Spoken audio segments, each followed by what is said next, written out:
தேர்ந்தெடுக்க வேண்டாம் என்பதாக அல்லாஹ் குர்ஆனில் சொல்லியிருக்கிறான் என்பதை பற்றி நாம் பார்த்தோம்.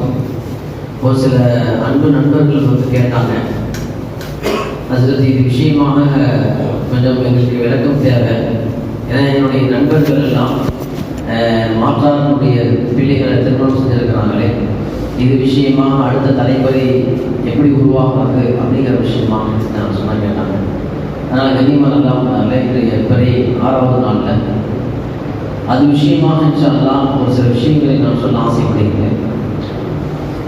வலா துன்கிஹுல் முஷ்ரிகாத்தி ஹத்தா யுமின். அல்லாஹ் குர்ஆன்ல சொல்றான், முஃமின் அல்லாத ஒரு இணை வைக்கக்கூடிய ஒரு பெண்ணை நீங்கள் திருமணம் செய்ய வேண்டாம். அப்படி நீங்கள் திருமணம் செய்யவராக இருந்தால் ஹத்தா யுமின், நீங்கள் அவர்களை இஸ்லாமுக்குள் வரவழைத்து அதற்கு பிறகு நீங்கள் திருமணம் செய்து கொள்ள வேண்டும். இது முதலாவது நிபந்தனை.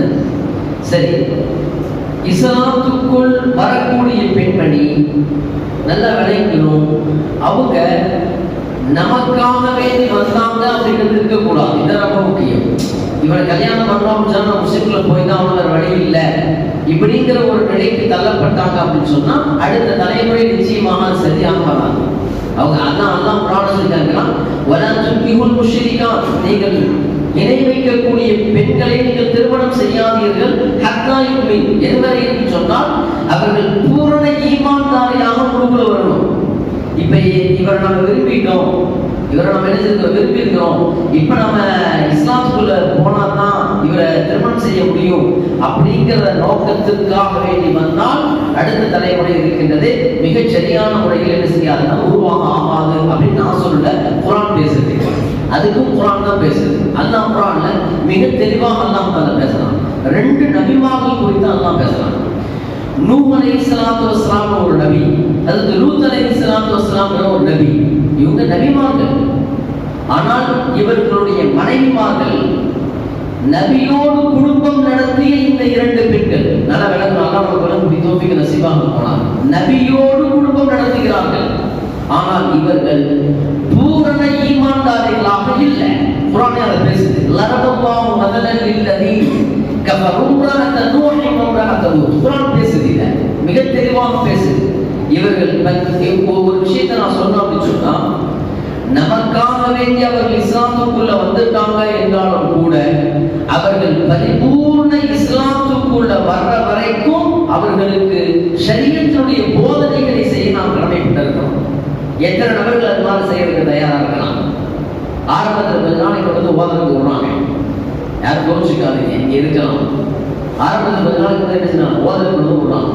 அதுக்கப்புறம் முழுக்க முழுக்க முழுக்க அவங்க எந்த மதத்தை இன்னைக்கும் இதாவது பேரளவுல இஸ்லாமுக்குள்ள வந்து இதை கொஞ்சம் ஓத வச்சுட்டோம். நம்ம இன்னைக்கும் நம்முடைய இளைஞர்கள் இருக்கிறாங்க, எங்கிட்ட லிஸ்ட் இருக்குது, வேணும் வந்து கேளுங்க.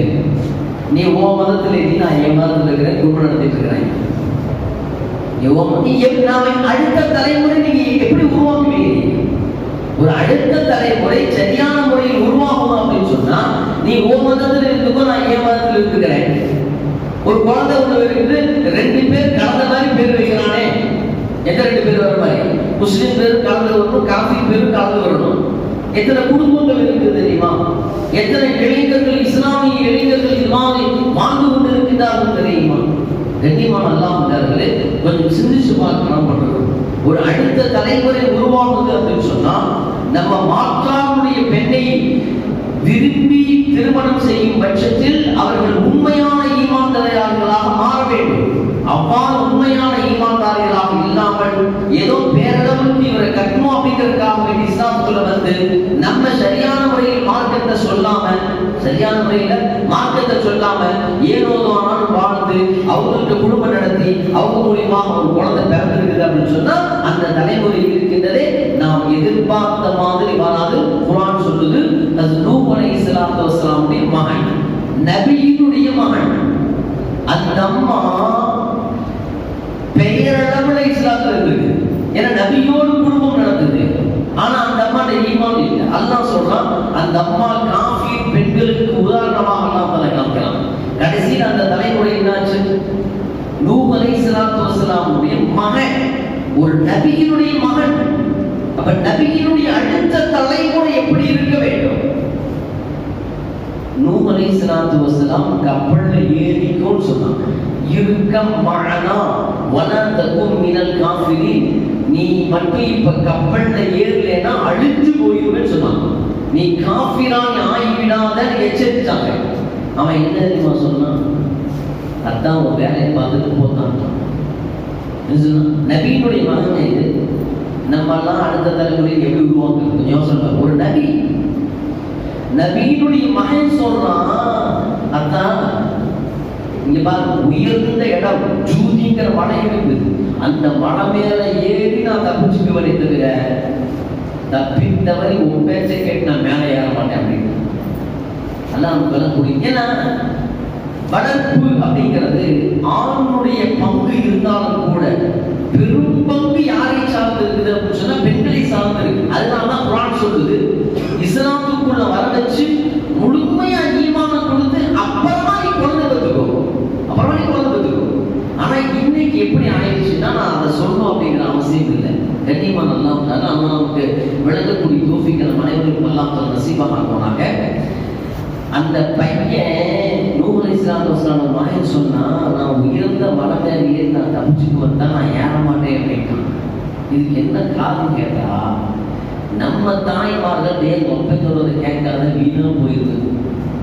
புரியுதுன்னு சொல்றது யார் வச்சு கேட்காது, யார் பேச்சு வேணாலும் கேட்கு. ஆனா யார் பேச்சு கூட கேட்காத ஒப்ப பேச்சோட வீடுகள்ல பாக்குறவா இல்லையா?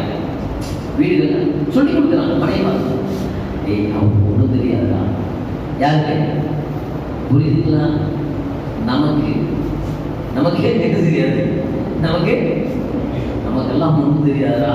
நீ மாட்டு நீ நல்லா படி, ஒப்ப பேச்சு கேட்டு படிக்கிறாத, நீ அப்படி ஆயிடாத. இப்ப நீங்க எங்க இருந்து அடுத்த தலைமுறையை நீங்கள் சரி செய்வீங்க? எங்க இருந்து நீங்கள் அடுத்த தலைமுறையை நீங்கள் சரி செய்வீங்க? ஒரு மகனிடம் பெற்ற தகப்பனை பற்றி ஒரு நல்ல எண்ணத்தை உள்ளத்தில் போடாத மனைமார்கள் இருக்கும் வரைக்கும் நீங்கள் அடுத்த தலைமுறை சரியான தலைமுறையாக எதிர்பார்க்க முடியாது. ஏன்னா ஹஜ்ரத் நூஹ் அலைஹிஸ்ஸலாத்து வஸலாம் அவர்களை பற்றி அவருடைய மனைவி அவருடைய மகன்கிட்ட சொல்லுது, உங்க பேச்சை கேட்காத. அதனாலதான் அவர் நபியா இருந்தும் கூட அத்தா சொல்றாரு, தம்பி ஏறிக்கோங்கிறாரு. அவன் சொல்றான், நான் மாட்டேன், நான் எல்லாம் மாட்டேன் அப்படின்னு. தெரியுமானலாம் அதே விஷயமாக இன்ஷா அல்லாஹ் நாம் நூஹ் அலைஹிஸ்ஸலாத்து வஸலாமுடைய அவருடைய மகனுடைய வளர்ப்பு விஷயமாக இன்ஷா அல்லாஹ் நாம் பின்னால் இன்ஷா அல்லாஹ் நாம் பேசுவோம். நான் இங்கு சொல்ல வந்தது சில இளைஞர்கள் கேட்டதற்காக நான் சொல்லிக்கிட்டேன்.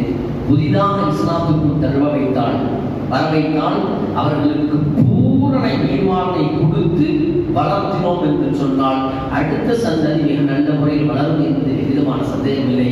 அல்லாஹ் ஜல்ல ஷானுஹு சுப்ஹானஹு வ தஆலா அது மாதிரி இஸ்லாத்திற்குள் திருமணத்திற்காக காதல் என்ற பெயரிலே எந்தெந்த பெண்மணிகள் எல்லாம் வந்திருக்கின்றார்களோ அல்லாஹ் அத்துணை நபர்களுக்கும் உயர்ந்த ஈமானையும் உண்மையான ஈமானை அல்லாஹ் தஆலா தந்தருள் புரிந்து அவர்களுடைய சந்ததிகளையும் அல்லாஹ் தஆலா சிறப்புக்குரிய சந்ததிகளாக அல்லாஹ் ஜல்ல ஷானுஹு வ தஆலா ஆக்கி அருள்பாலிப்பானாக. நம் சந்ததிகளையும் அல்லாஹ் தஆலா உயர்ந்த சந்ததியாக அல்லாஹ் தஆலா ஆக்கி அருள்பாலிப்பானாக. வா ஆகிரு தஅவானா அல்ஹம்துலில்லாஹி ரப்பில் ஆலமீன்.